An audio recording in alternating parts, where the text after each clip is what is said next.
Thank you very much once again. This is Emmanuel Joseph Akil, and I'm the presenter of the Dawn program at iRadio.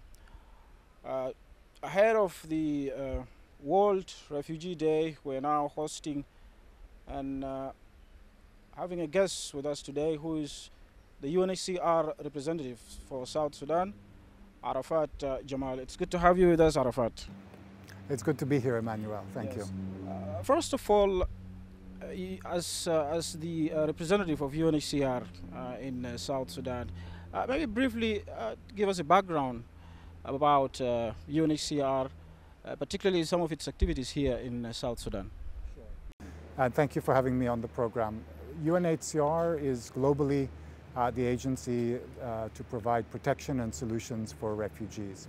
In South Sudan, what this means is that we deal with three groups of people: 320,000 refugees who are inside South Sudan, 1.6 million IDPs, internally displaced people who we deal with other agencies. And then there's a group of 2.2 million South Sudanese in neighboring countries, in Uganda, Sudan, Ethiopia, Kenya, and the Congo. So we deal with all three of these groups with the objective of making sure that they are protected, that they are assisted, but I think most importantly that they are able to find solutions to their lives. Right, and let's pick up the 320,000 refugees from the neighboring countries in South Sudan. Can you tell us where are they in South Sudan? So the majority of them are Sudanese. They come from the Nuba Mountains, from South Kordofan, Blue Nile, and they are largely located in two places. One is in Jamjang in Ruweng, and the second is in Maban in Upper Nile. And they are primarily in camps. We also have the groups of Congolese who are in the Equatorias, in Western Equatoria for the most part. Right, and those who are here in the country or in South Sudan, what is their day-to-day life and some of the activities that the UNHCR is helping them with? The day-to-day life of a refugee is never ideal. These are people who are uprooted from their homes, so they're in a temporary state. We as UNHCR try to make sure that at least that temporary stay is as pleasant and as profitable as possible, in the sense that we make sure together with the World Food Program that they are fed, together with NGOs and UNICEF that they are educated, with other medical NGOs that their health is taken care of. So that is so on a daily basis, a refugee in South Sudan is protected because the government of South Sudan has been very generous in keeping its borders open.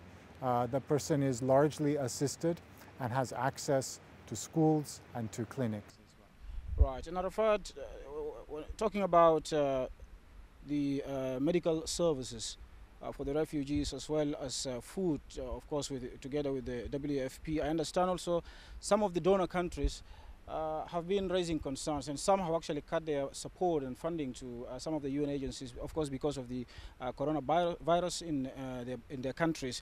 So how is the UNHCR handling this? Yeah, it's a question of serious concern. We, of course, give a very deep word of appreciation and thanks to the donors who have sustained our programs over the years and who have saved thousands of lives. But we are alarmed that they have cut back on the funding this year. In particular, our partner, the World Food Program, has had to reduce food rations for refugees from what was already 70% to 50%. This is having an immediate impact upon refugees. And I would like to emphasize that a refugee, unlike a citizen of a country, does not have the same social network as a citizen. So when a refugee food is cut, they don't necessarily have a relative they can go to. They can't move to their land, which is in another place or so on. They are really much more dependent on food aid. So when you cut their food, they have to go out into the forest and find wild food.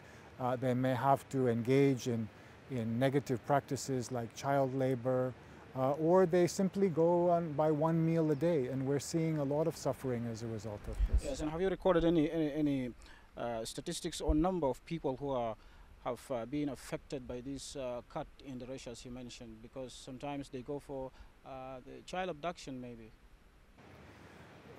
Thankfully, I haven't seen anything that drastic at the moment, but it's been, I think, 2 months since the ration has been reduced. We are monitoring it.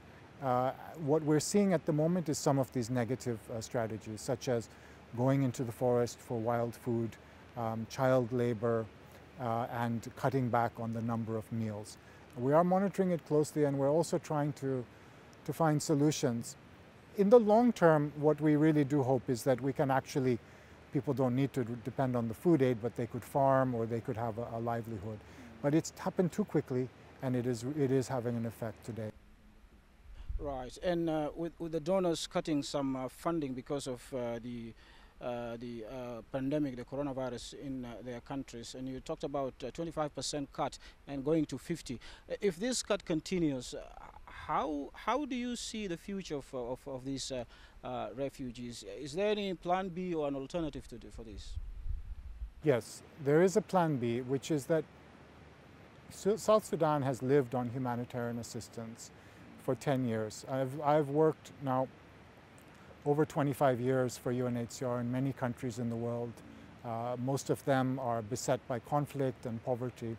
But I've rarely seen a country like South Sudan that is so dependent upon international assistance. And I think the plan B has to be to find ways of getting South Sudan out of that dependency.